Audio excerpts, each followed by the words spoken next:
In the quiet corridors of Windsor Castle, long after the public had been told Queen Elizabeth was resting peacefully, a single light burned behind her chamber door. Hours before her passing, Catherine, Princess of Wales, was summoned alone. What followed was a private exchange so profound, so shrouded in secrecy, that it would forever change the balance of power within the royal family. And now, Catherine has broken her silence. Before we go deeper into what this really means for the royal family, make sure to subscribe so you don't miss a single update. It was just after midnight when Catherine's phone rang a call no one could have anticipated. The Queen's private secretary, speaking in a tone both urgent and measured, requested her immediate presence. Not William. Not Charles. Only her. For a brief moment, Catherine hesitated, uncertain whether this was a mistake. But deep down, she knew. The Queen's summons was deliberate, personal, and final. As she made her way through the dimly lit halls of Windsor, the weight of that moment pressed heavily on her chest. The castle that had seen centuries of secrets was about to witness one more, one that would never be officially recorded, but would echo for generations. When she entered the Queen's private chamber, Catherine felt the familiar warmth of a woman she deeply admired. But she also sensed something different, an urgency that defied time. Elizabeth's voice, though frail, carried a firmness that silenced doubt. The Queen spoke of unfinished matters, of truths left untold, and of burdens only someone with Catherine's heart could carry. Her words were not political. They were personal, deliberate, and heavy with meaning. She mentioned family fractures, unspoken fears, and the need for someone to safeguard what truly mattered, not the monarchy's image, but its soul. Catherine listened in silence, her heart pounding with a mixture of fear and reverence. The Queen's eyes, though tired, still held that piercing clarity that had once tamed empires. "You understand duty," she said softly, "but there will come a time when you must choose between what's right and what's royal." Those words struck like a prophecy, lingering in the air long after they were spoken. Catherine felt both honoured and burdened, realising that this was not a farewell, it was an anointing. The bond between them, quietly forged through years of shared grace and unspoken understanding, deepened into something sacred that night. Outside the Queen's door, whispers began to ripple through the palace. Aides spoke in hushed tones of an unusual meeting, of Catherine's solemn face as she left the chamber. They said it felt like the passing of a torch, not of power, but of truth. Some even claimed that the Queen's final strength came from that conversation, a release of conscience before the inevitable dawn. Inside Windsor's ancient walls, history was silently rewriting itself, one word at a time. By the time Catherine stepped back into the moonlit courtyard, she felt changed. The air seemed heavier, the night quieter, as if the castle itself knew that something extraordinary had just transpired. She didn't speak to anyone. She didn't even look back. All she carried was the echo of a dying monarch's final trust, and the realization that destiny had quietly shifted onto her shoulders. But what Catherine heard that night was not merely a grandmotherly farewell, it was a confession, a warning, and a burden only she was meant to carry. As Catherine entered the Queen's private chamber, she didn't see the head of state, she saw a woman haunted by her own legacy. The monarch who had ruled for 70 years was about to confess something that shook Catherine to her core, something even Charles and Anne were never told. The silence inside the room carried a strange gravity, as if history itself was holding its breath.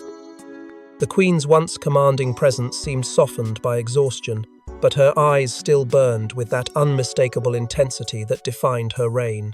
She motioned for Catherine to come closer, her frail hands trembling ever so slightly, not from weakness, but from the weight of what she was about to reveal. "The future of the monarchy," she began, her voice breaking between breaths, "depends not on those who wear the crown, but on those who protect its meaning." The words hung in the air like a prophecy, spoken by a woman who had seen empires crumble and families fracture. Elizabeth's tone shifted as she reflected on her past decisions, particularly one that she now called her greatest misjudgment. She confessed that her early acceptance of Camilla, though made out of duty and a desire for peace, had, in her view, opened doors that could never be closed.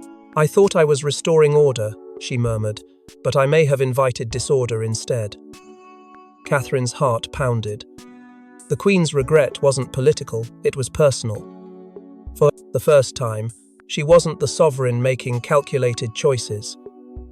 She was a woman admitting the cost of compromise. It was the kind of admission no one had ever heard her make before, one that blurred the line between strength and sorrow.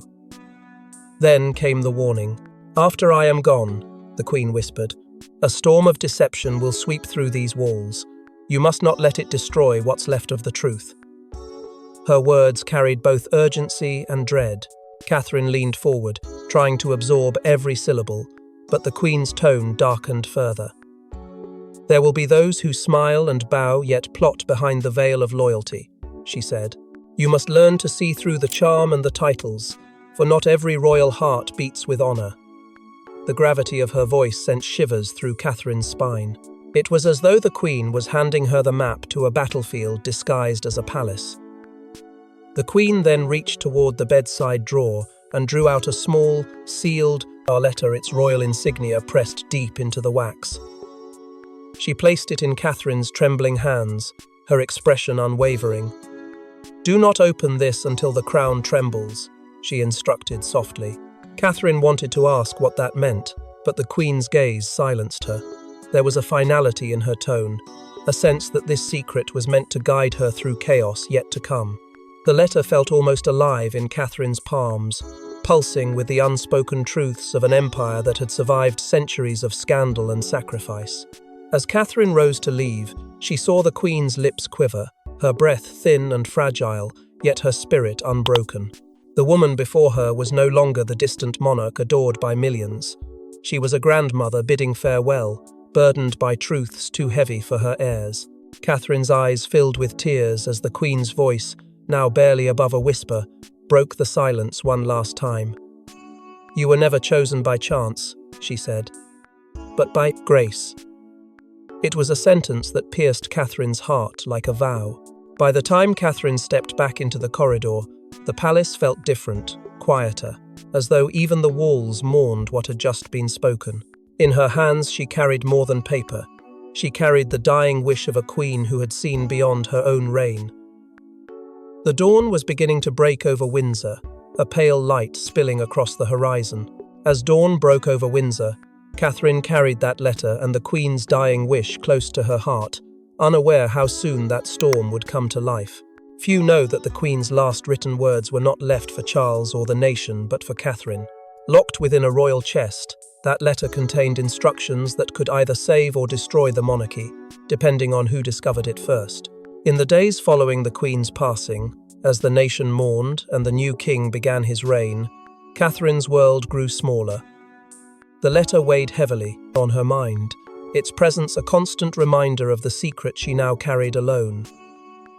It was not just a message, it was an unspoken command from a dying monarch, one Catherine couldn't yet bring herself to face. She placed it in a secure compartment of her Kensington office, hidden behind layers of personal correspondence and state documents. Not even William, despite his growing curiosity, knew where it was. She had sworn to protect it, and breaking that vow felt like betraying the Queen's final trust. But silence breeds suspicion. As Charles ascended the throne, the palace quickly shifted into a new rhythm, formal, controlled, and wary. The king's advisors began inquiring about the Queen's final letters and personal directives, desperate to ensure there were no surprises that could undermine his rule. Catherine's quiet defiance, her refusal to disclose the letter's existence, did not go unnoticed. Behind closed doors, whispers circulated that the Queen had entrusted her with something powerful, something that might question the legitimacy of certain royal choices.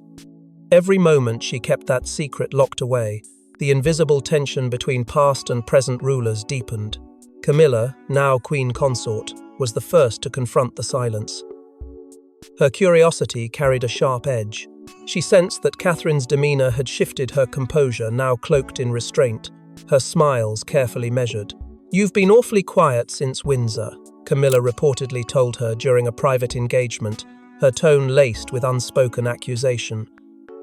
What began as subtle questioning soon evolved into suspicion. Rumours started spreading through the corridors of Buckingham, each version more dangerous than the last. Some claimed the letter contained the Queen's disapproval of Camilla's reign. Others whispered it named Catherine as the guardian of the Crown's moral compass. Then came the leak.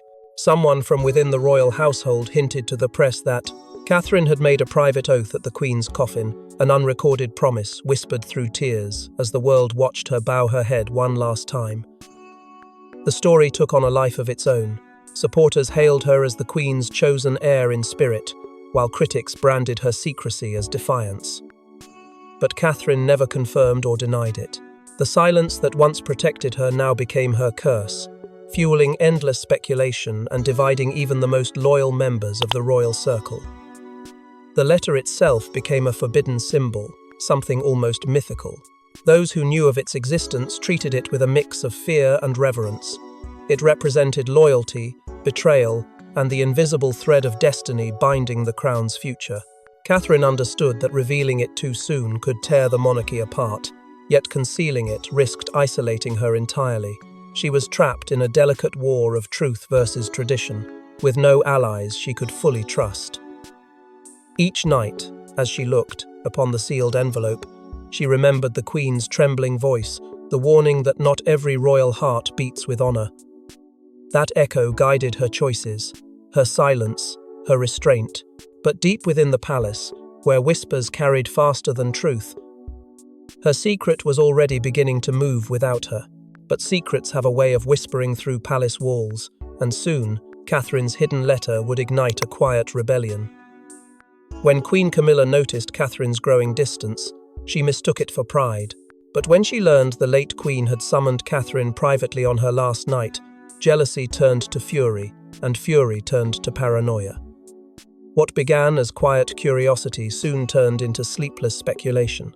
Camilla could not shake the feeling that something vital had been withheld from her, something that should have rightfully passed through her hands as the new queen consort. She wondered what Elizabeth had told Catherine that she hadn't entrusted to her own son or husband. The secrecy gnawed at her, eating away at the fragile confidence she had finally begun to build. Whispers from senior courtiers only deepened her unease. Catherine had received a letter directly from the late Queen, one she refused to share with anyone, even the king himself. To Camilla, that was more than insolence, it was insubordination cloaked in loyalty. So she turned to Charles. Behind the palace's gilded doors, her words were deliberate and cutting. "If there's something hidden that carries your mother's name," she said, "it belongs to you, not to her." Charles, already burdened by the transition from mourning son to reigning monarch, hesitated. He knew Catherine's devotion to his mother ran deep, but Camilla's tone left little room for diplomacy. In the following days, the king summoned William privately. He didn't demand, but he asked, urged, even that Catherine hand over the letter for the sake of transparency. William's face betrayed and the storm brewing inside him. He wanted to protect his wife, but he also feared that disobedience might fracture an already delicate monarchy. Catherine's answer was calm yet unwavering. "The Queen trusted me," she said simply, "and I will not betray that confidence." Her words struck both men like a blow not out of defiance, but conviction. It wasn't rebellion, it was reverence. William stood by her, even as tension rippled through the family like a silent wave. What should have been a moment of unity after loss became the spark of division. And while Charles retreated into silence, Camilla's resentment festered in the shadows, transforming doubt into quiet hostility. Princess Anne, ever the pragmatist, noticed the unfolding rift. In private conversation, she confided to Catherine that their mother's tone in those final hours had carried the weight of unfinished truth. "She meant for you to keep it," Anne whispered, "and she knew you would." Her rare words of reassurance became Catherine's only source of comfort amidst the growing political storm. Yet Anne's support came at a cost. It placed her in subtle opposition to her brother and his wife, creating invisible lines of loyalty that ran deeper than anyone realized. As the royal family stepped back into the public eye, the strain began to show. Cameras captured fleeting glances between Catherine and Camilla, polite yet frosted, their smiles thinly veiled and calculated. The press began piecing together fragments of gossip from inside the palace. 2 queens, 1 throne, 1 tabloid declared, fanning the flames of speculation. Soon, aides began leaking stories to both sides, framing Catherine as the keeper of forbidden truths and Camilla as the queen struggling for control. It was a war without weapons, fought through whispers, headlines, and unspoken tension at every royal event. The palace, once bound by tradition, now trembled under suspicion. No one dared speak, openly, but everyone knew something monumental had shifted. Catherine's silence had become its own kind of rebellion, and Camilla's suspicion had evolved into something darker, fear, and just when it seemed the truth would remain buried, an unexpected leak shattered the palace's delicate silence. It began as a whisper in the press, an unnamed royal insider claiming Catherine was guarding a message that could rewrite royal succession. But within days, those whispers became front-page headlines, forcing the princess into the spotlight she never sought. The story exploded without warning. At first, it was dismissed as another baseless rumor from a gossip column, but the tone shifted when the nation's most trusted newspapers picked it up. They didn't question if Catherine held the Queen's final message, they questioned why she hadn't revealed it. The tabloids branded it the letter that could change everything, insinuating that Elizabeth II had named Catherine as the guardian of the crown. It was a phrase that carried both reverence and danger. To some, it sounded like a blessing. To others, a challenge to the new king's authority. The frenzy grew overnight. Television panels debated the Queen's intentions. Commentators analysed Catherine's every movement, her tone during engagements, the symbolism of her jewellery, even the way she stood beside the king.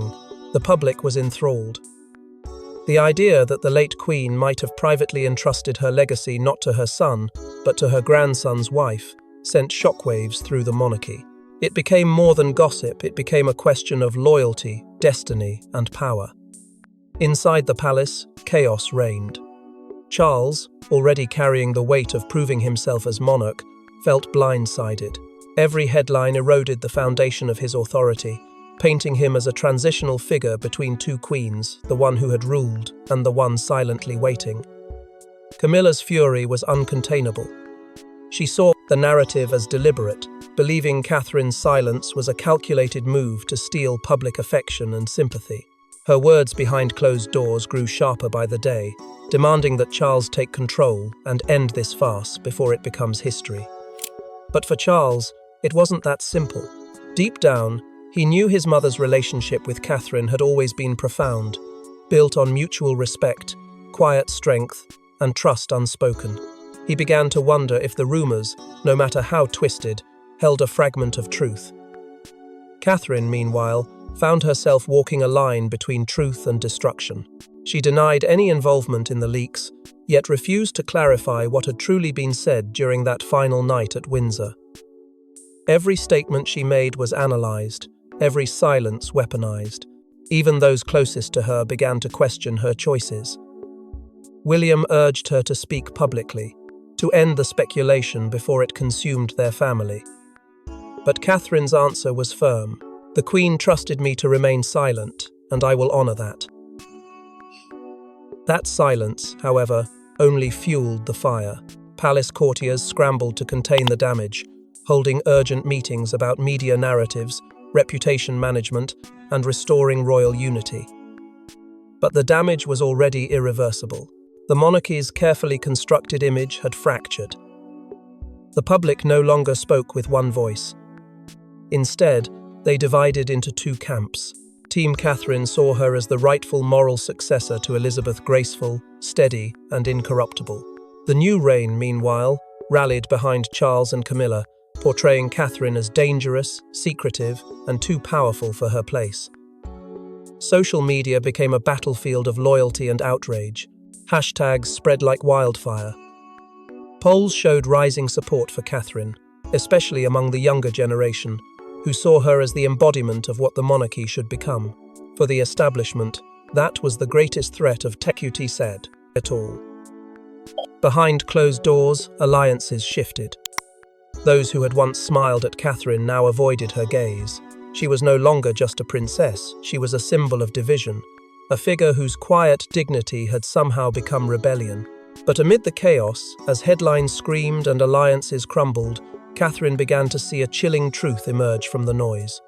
The Queen's final warning had not been symbolic, it had been a prophecy, and now it was unfolding before her eyes.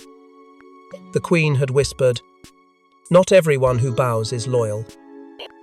Those words echoed in Catherine's mind as betrayal began to creep from within the walls of Buckingham itself. Someone close had already broken the chain of trust. It began with subtle unease, an offhand remark from a courtier, a question asked too precisely. A conversation that felt rehearsed. Catherine, once assured in her silence, began to sense that her secret was no longer fully her own. The whispers she heard in corridors mirrored the words she had spoken only once in confidence. It wasn't paranoia, it was pattern. The Queen's prophecy had come alive, not in abstract warning but in the chilling reality of espionage. And when proof surfaced that parts of her final conversation with the late Queen had been recorded, the ground beneath her seemed to vanish. Someone, somewhere, had dared to turn her sacred trust into a weapon. The discovery sent shockwaves through Catherine's world. The palace immediately initiated an internal inquiry, but the results were predictable denials, diversions, and half-truths. Behind closed doors, aides whispered that the leak traced back to someone within Camilla's circle, a senior staff member with access to confidential communication lines. The revelation felt like a knife to the heart. The betrayal wasn't from an outsider, but from within the royal household itself. Catherine's composure, admired by millions, began to crack under the weight of knowing that her most private moment, her farewell to the Queen, had been reduced to political ammunition. When William learned of the recordings, fury overtook diplomacy. He confronted his father with a calmness that barely hid the storm beneath. "This isn't about titles or protocol," he said. "It's about trust, and someone in your house has broken it."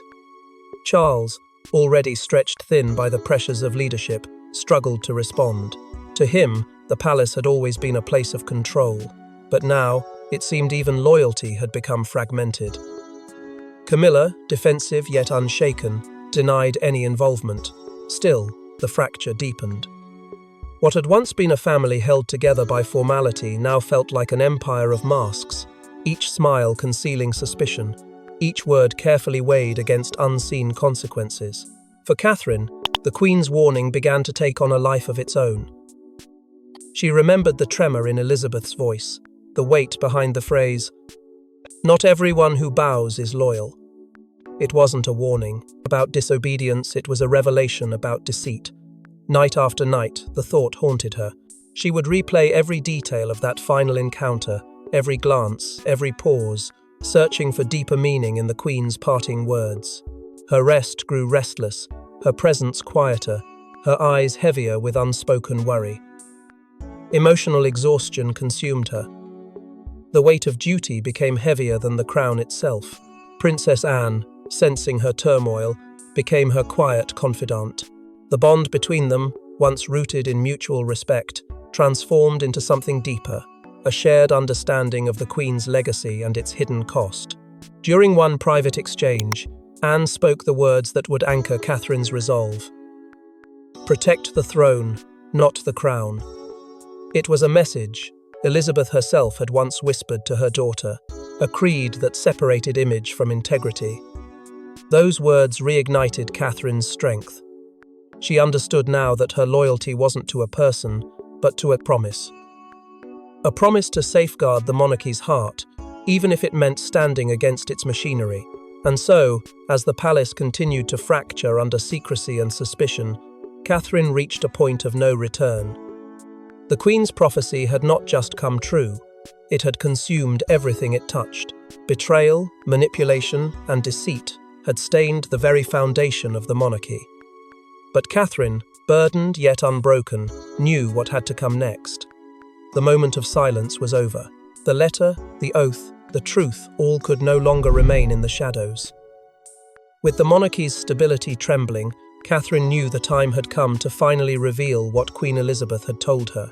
In a quiet interview meant to celebrate royal charities, Catherine's tone changes. Her voice cracks.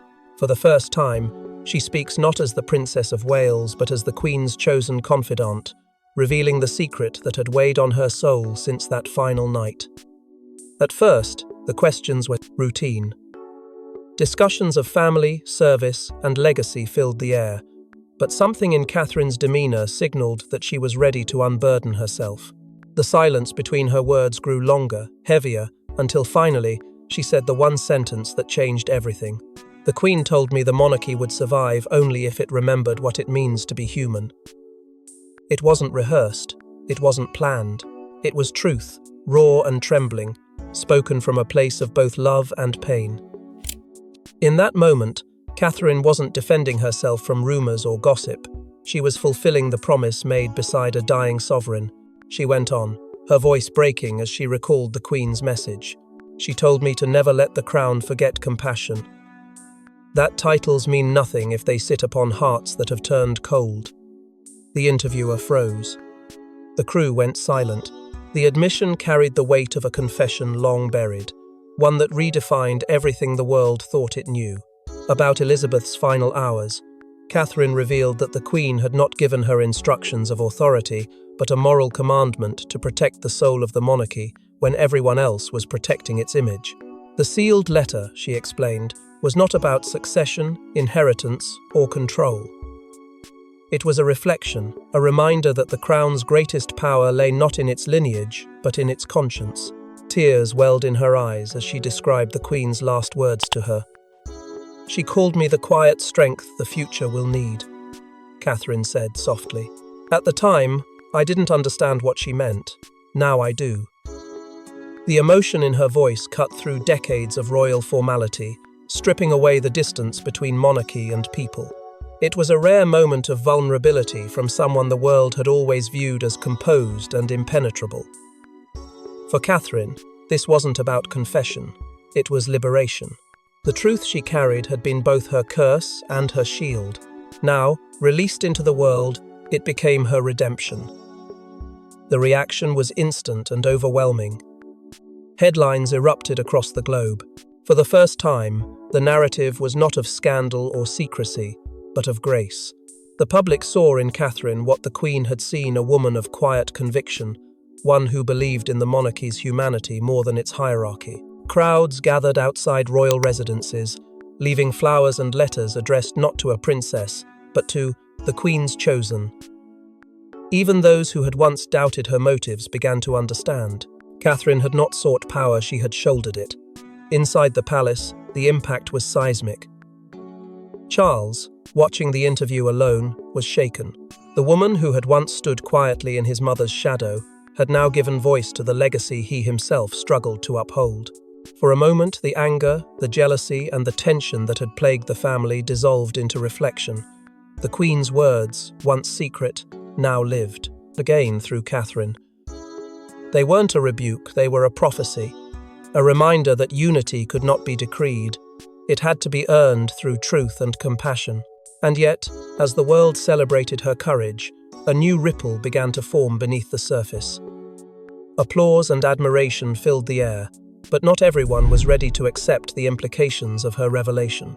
For while Catherine had freed herself from the weight of silence, another revelation was about to surface, one that questioned the true reason behind the Queen's choice. For months, historians had wondered why the Queen would entrust Catherine over her own children. But when an archived recording from the Queen's private diary emerges, it changes everything, revealing her motive was far more complex than anyone imagined. The discovery came from an unexpected source. Deep within the royal archives, a private audio diary recorded by Queen Elizabeth II herself surfaced during an internal audit, a voice preserved in time, speaking not to the public, but to posterity. The recording was dated mere weeks before her passing. What began as a routine documentation of her reflections quickly turned into a startling revelation of foresight, emotion, and quiet defiance. Her tone was calm, deliberate, yet edged with something heavy, an understanding that her final decisions would echo long after she was gone. "I have seen hearts falter under crowns," she said softly, "and I fear what ambition will do to those who have not yet faced their own reflection." Those words sent shockwaves through the monarchy, for it was immediately clear whom she had meant.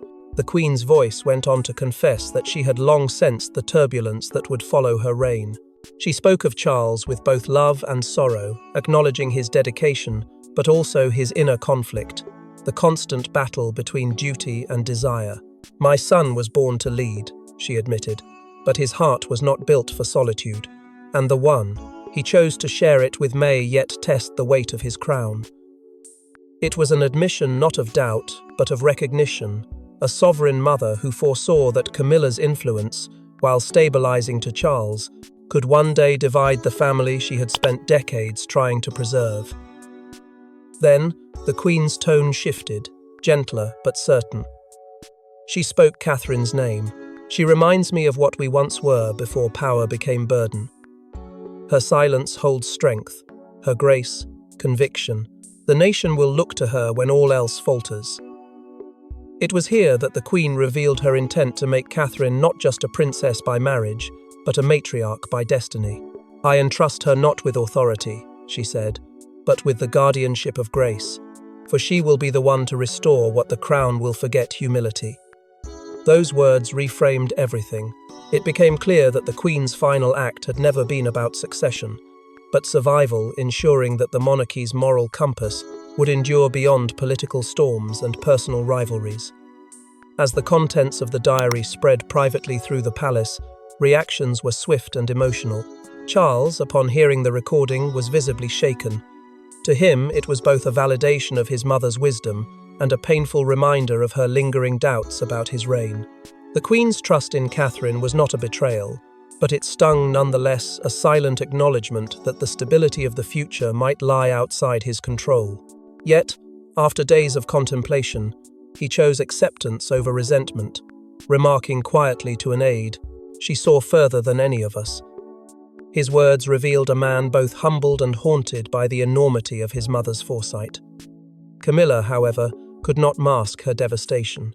To hear the late Queen's implicit warning about her ambition was to relive years of quiet scrutiny she thought she had escaped. She withdrew from the public eye, citing health and fatigue. To her knew the truth, this was not retreat, but heartbreak. The weight of the Queen's final judgment lingered in every headline, every whisper of the press. The woman once crowned by love was now shadowed by legacy.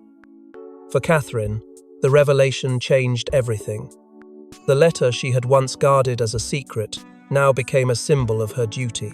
She was no longer just a messenger of the Queen's final words, she had become their embodiment. The burden that once felt isolating had turned into purpose. The monarchy's future, fragile and fractured, now rested upon her quiet strength. She understood, finally, why the Queen had chosen her not to rule, but to remind, to carry forward an invisible inheritance, not made of jewels or titles, but of conscience. And as the truth settled, Catherine realized the Queen's final act was never just a conversation, it was the passing of an invisible crown. The world had seen the Queen's coronation, her reign, and her farewell, but few had witnessed. The woman behind the crown, the one who, in her final breath, chose not power, but conscience. And through Catherine, that conscience lives on. In the quiet aftermath of revelation, when the noise of speculation faded and the monarchy's foundations steadied once more, Catherine found herself standing in the shadow of two legacies, one written in gold, the other etched in silence. The letter, the oaths, the prophecies, they had all led to this moment of clarity. What once felt like a burden had transformed into a blessing. The secret she had carried for so long was no longer a chain but a compass. She now understood that the Queen's true intention had never been to bind her with secrecy, but to prepare her for a role that extended beyond ceremony or bloodline. The monarch had seen in her what the world was only beginning to see, a quiet force of endurance, empathy, and truth. As weeks turned into months, the storm that had divided the palace began to calm. For the first time in years, there was a sense of unity, fragile but real. The monarchy, once shaken by whispers of betrayal and ambition, started to heal under Catherine's steady influence. Her words in interviews, her composure in public, her unspoken dignity all echoed the grace that once defined Elizabeth herself. Slowly, the people began to see her not just as the Princess of Wales, but as the spiritual continuation of the late Queen's values. She represented something deeply human within an institution often criticized for its distance. Compassion, guided by restraint, humility, bound by strength. And in her, they found a bridge between the past they mourned and the future they cautiously hoped for. Even within the royal family, change began to take root. Charles, once burdened by the shadow of his mother's unmatched reign, began to govern differently, less as a ruler seeking approval and more as a father seeking harmony. He began to recognize that leadership did not mean dominance, but understanding. In Catherine's grace, he saw his mother's wisdom. And in her silence, he saw her discipline. The bitterness that had once divided them softened into mutual respect. His reign, once threatened by public doubt, slowly found its rhythm, a reign marked not by rivalry, but by reconciliation. Camilla, too, withdrew from conflict, embracing a quieter, more reflective role beside the king, allowing peace to settle where tension had once thrived. Yet Catherine's heart remained tethered to that single night at Windsor. The memory of the Queen's final words lingered like a sacred echo. Guard the throne, not for those who wear it, but for those who believe in it. That command had shaped her choices, her silence, and her strength. She knew that the time had come to close this chapter, not to forget, but to preserve it for the generations that would follow. And so, one evening, with calm determination, she placed the Queen's letter, now weathered by time but untarnished by doubt, inside a new vault within her private residence. This time, it bore her seal, her promise, her faith that the words within would one day guide another heart through the same labyrinth of duty and destiny. Catherine understood that the monarchy was not built merely on crowns or ceremonies, but on the moral courage of those who chose service over pride. The Queen had chosen her not to rule, but to remember to carry forward the spirit that had sustained the royal family through wars, scandals, and centuries of change. And now, that spirit lived on not in speeches or portraits, but in quiet resilience. In her composure, in her compassion, in her unwavering grace under scrutiny, the world looked upon Catherine and saw not a replacement, but a reflection, a continuation of something sacred that could not be broken by time or politics. The Queen's legacy had transcended the throne, finding new life in the one woman who had never sought it, yet had always been destined to bear it.